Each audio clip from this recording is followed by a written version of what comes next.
Rumah Sakit Indonesia di Gaza dikabarkan telah kehabisan bahan bakar untuk sumber kelistrikan. Ini artinya listrik dan air tidak bisa diakses. Kita akan mengonfirmasi hal ini. Kita berbincang dengan Ketua Presidium Mercy, Bapak Sarbini Abdul Murad. Pak Sarbini, selamat sore. Selamat sore Mbak Putri. Ya, Pak Sarbini, terima kasih atas waktu Anda. Pak Sarbini, persisnya kapan Anda menerima informasi bahwa Rumah Sakit Indonesia di Gaza mulai kesulitan untuk beroperasi dan harus memilih menyalakan mana saja listriknya? Mulai kemarin Rumah Sakit Indonesia di Gaza sudah gelap gulita, Mbak. Tinggal beberapa ruangan yang dicadangkan untuk hal yang penting, seperti ICU, ruang IGD, ruang operasi, kemudian untuk pompa air itu yang dihemat-hemat lah. Tapi untuk keseluruhan listrik sudah mati total. Sebab itu ini udah rumah sakit ini udah nggak layak dikatakan rumah sakit lagi sebenarnya. Tapi karena memang dedikasi daripada nakes ini yang luar biasa, rasa solidaritas mereka, rasa kemanusiaan mereka lah yang mengakibatkan tetap eksis, tetap bekerja, tetap melakukan hal-hal yang terbaik untuk bisa membantu masyarakat Gaza dalam keadaan yang sangat gelap gulita sekalipun. Nah, ini harus dilakukan mau tidak mau, Mbak. Saya nggak tahu bilang apa ini untuk rumah sakit ini. Ya. Pak Sarbini, sudahkah ada informasi dari rekan relawan Mercy di lokasi bagaimana kondisi mereka? Alhamdulillah mereka sehat, Mbak. Mereka sehat, mereka tetap waspada, dan saya sudah katakan pada mereka lakukanlah yang terbaik bagi warga Gaza yang pada hari ini mereka berlindung di sebuah bangunan yang namanya bangunan Rumah Sakit Indonesia. Seakan-akan mereka itu minta perlindungan kepada bangsa Indonesia. Dan sebab itu kehadiran mereka di sana itu ya sangat menguntungkan lah untuk bisa membantu saudara-saudara kita yang hari ini mengalami musibah terus-menerus, mulai teror, listrik mati, serba kurang. Ini sesuatu hal yang di luar nalar kita yang bisa kita sampaikan kepada masyarakat dunia bahwa Rumah Sakit Kebanggaan Indonesia pada hari ini mengalami kepiluan yang luar biasa, akibatkan oleh pertolongan Israel yang tidak mengenal yang namanya lokasi-lokasi atau tempat-tempat yang patut dilindungi sebenarnya. Kita ketahui bahwa masyarakat Gaza Utara ini secara khusus mencari perlindungan di rumah sakit dengan harapan mereka bahwa di rumah sakit bisa memberikan perlindungan bagi mereka dari hal-hal yang tidak diinginkan. Tapi realitanya yang mereka dapatkan adalah sebaliknya.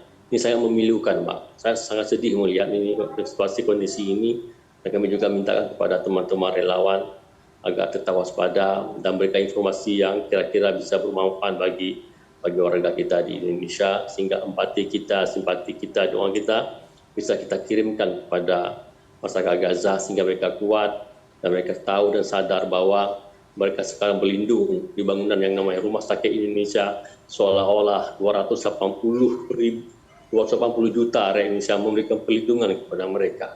Ini yang patut kita mengapresiasi kepada teman-teman relawan. Terus terang kami was-was juga dengan keadaan atau situasi sekarang ini dengan kondisi relawan kita. Mudah-mudahan mereka bisa kuat, bisa memberikan terbaik bagi warga Gaza. Pak Sarbini, kalau misalnya sekarang apakah betul juga bahwa wilayah di sekitar Rumah Sakit Indonesia itu juga terus dibombardir oleh Israel?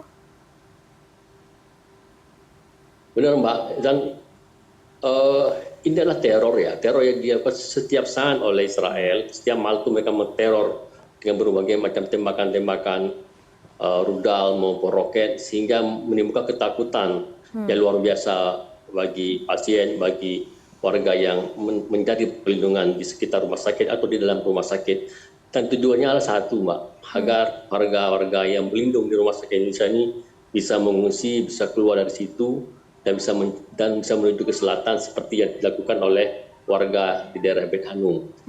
Dan setelah itu apabila kosong, maka ada alasan Israel untuk menghajar di rumah sakit. Karena hari ini belum punya alasan yang kuat untuk bisa menghajar Rumah Sakit Indonesia, karena di situ didiami oleh ribuan warga Gaza Utara untuk mencari perlindungan. Maka teror setiap saat ini merupakan upaya-upaya yang sistematis yang dilakukan Israel untuk mengusir tanda petik warga Gaza yang berlindung di Rumah Sakit Indonesia.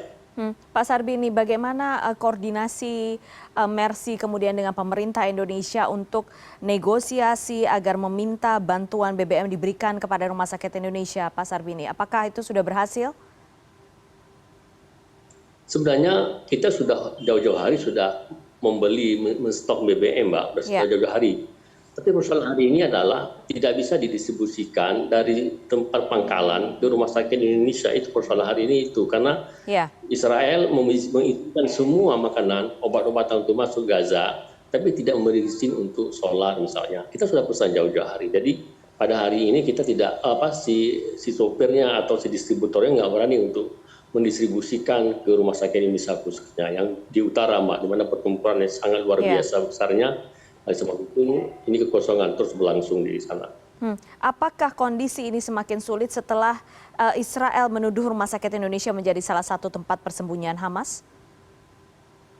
Ya, saya melihat seperti itu, Mbak, ya. Makanya teror-teror itu untuk apa ya? Ada langkah yang lainnya yang dilakukan Israel untuk Rumah Sakit Indonesia ini. Jadi kita sejak awal sudah membantah tuduhan-tuduhan itu bahwa tuduhan itu tidak mendasar sama sekali, itu hanya sebuah ilusi yang disampaikan oleh IDF. Dan kita katakan bahwa rumah sakit ini dibangun dengan dana rakyat Indonesia, diawasi oleh insinyur Indonesia, tukang Indonesia, semua dari kita, dan kita tidak pernah berpikir sedikit pun sekalipun terlintas untuk kita buat bunker dan sebagainya. Jadi tuduhan-tuduhan ini sangat tidak mendasar dan selalu kami memandang bahwa ini bukan fitnah yang terakhir, akan ada fitnah-fitnah lain yang disampaikan oleh Israel untuk membenarkan langkah-langkah selanjutnya yang akan dilakukan oleh Israel. Dan itu kami membaca bahwa ini adalah tuduhan yang serius. Maka kami juga berkoordinasi dengan Kemlu untuk menyampaikan ini, dan alhamdulillah kami juga telah mengeluarkan pernyataan bahwa Rumah Sakit Indonesia ini adalah rumah sakit yang diperuntukkan untuk warga Gaza untuk pelayanan kesehatan. Pak Sarbini, berapa lama kira-kira rumah sakit ini bisa bertahan dengan kondisi yang saat ini terjadi, Pak Sarbini? Sebenarnya sudah tidak bertahan lagi, Mbak. Nggak bertahan lagi sebenarnya. Sebab semua kurang, obat-obatan kurang, semua kurang. Cuma ada nakes yang punya dedikasi yang tinggi untuk membantu menolong korban-korban. Sebenarnya segi secara realita kita lihat udah nggak layak lagi. Dan rumah sakit udah menjadi seperti pasar malam. Sekarang ada orang cuma mendiami, mencari perlindungan di rumah sakit. Bukan hanya korban yang ada di dalam rumah sakit, tapi juga warga sekitar rumah sakit juga mencari perlindungan di rumah sakit kita. Sebenarnya sudah tidak layak lagi, tapi inilah realita yang terjadi, di mana yang penting bagi warga mereka bisa menyelamatkan dirinya di bawah naungan Rumah Sakit Indonesia. Oke, baik.